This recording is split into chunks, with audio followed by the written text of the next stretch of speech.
আমরা শুনেছি, অথেন্টিক কিনা জানি না, আমরা তখন যৌথ প্রেস ব্রিফিংয়েও কিন্তু শুনিনি, একজন সাংবাদিক বলল যে ফেব্রুয়ারি মাস, কিন্তু এটা আমরা শিওর যে নির্বাচনের তারিখ পিছিয়ে আনা হয়েছে, তাই না? সেটা তো আমরা বলেছি যে ডিসেম্বরের আগে হতে হবে।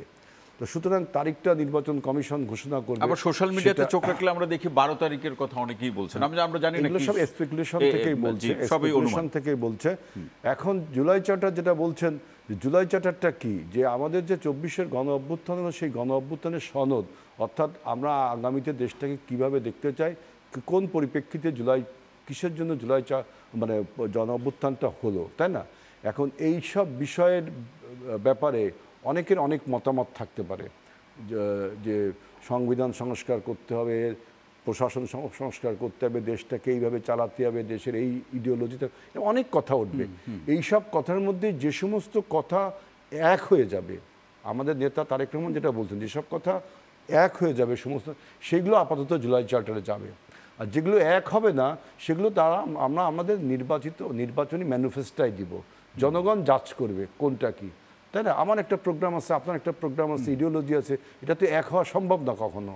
সুতরাং আপনার জুলাই চার্টারটা কিন্তু এখন আমি মনে করি স্যাটাসাইড একটা বিষয়, এর সাথে নির্বাচনের তারিখের কোনো সম্পর্ক নেই। জুলাই চার্টার নির্বাচনের আগে যেটা হবে, এরপর সাথে শ্রীবৃদ্ধ হতে পারে নির্বাচনের পরে, তো তাই না? অর্থাৎ জুলাই চার্টারটা এখানে ইম্যাটেরিয়াল, এখানে ম্যাটেরিয়ালটা হলো নির্বাচনের যত আগেই এগিয়ে আনা যায় এবং একটা ফ্রি ফেয়ার ইলেকশন করার জন্য আপনার যে সমস্ত সংস্কার করা প্রয়োজন। এখন কিন্তু আমরা এখনও কিন্তু আমাদের নেতা বাংলাদেশের পক্ষে যিনি আজকে ডক্টর ইউনূসের সাথে বলছেন, তারেক রহমান, তিনি কিন্তু এখনও তার বক্তব্য দেননি যে আসলে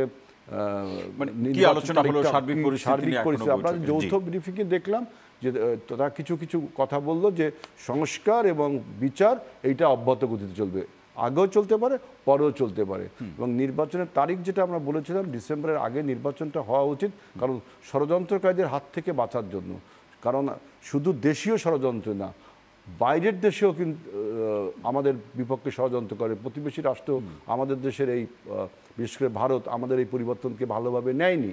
তো সুতরাং আপনি যদি এখন শুধু টাইম ক্ষেপণ করেন যদি একটি নির্বাচিত সরকারকে ক্ষমতা দেওয়ার, তখন তো এই ষড়যন্ত্রকে সুযোগ পেয়ে যাবে।